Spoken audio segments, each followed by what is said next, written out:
cloth the deepest shades of purple. She had a flair for spinning the finest threads, weaving them into flowing fabric and creating magnificent tapestries.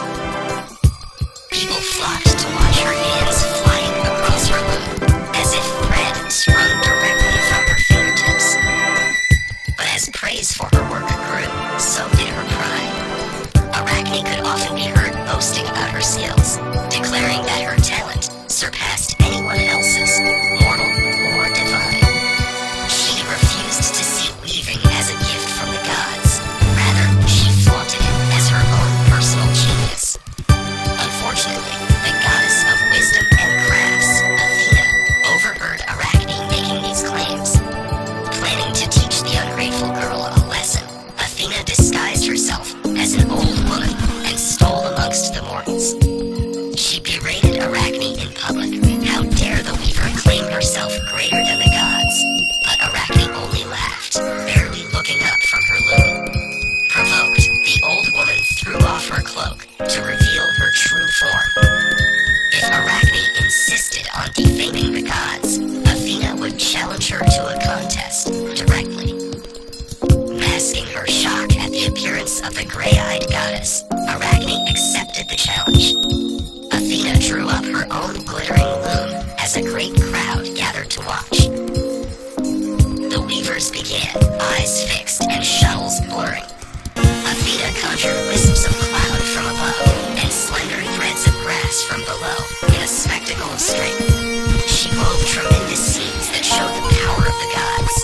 Poseidon riding the waves, Zeus firing thunderbolts, and Apollo hurtling across the sky. In Athena's splendid tapestry, the glory of the gods dwarfed mortal life.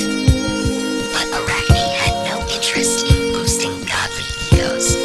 Her tapestry showed the gods abusing their power, squabbling amongst themselves, drinking and bragging, and meddling in the lives of mortals. She represented Zeus as a philanderer, transfiguring himself to ensnare women, a swan for Leda, a bull for Europa, a shower of gold for Danae. Arachne then turned to the misdemeanors of other gods, from Pluto's abduction of Persephone to Bacchus's wild pursuit of Arachne.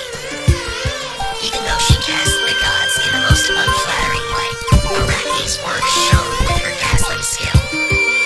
Her tapestry was almost alive, filled with movement and lustrous colors that blinked triumphantly.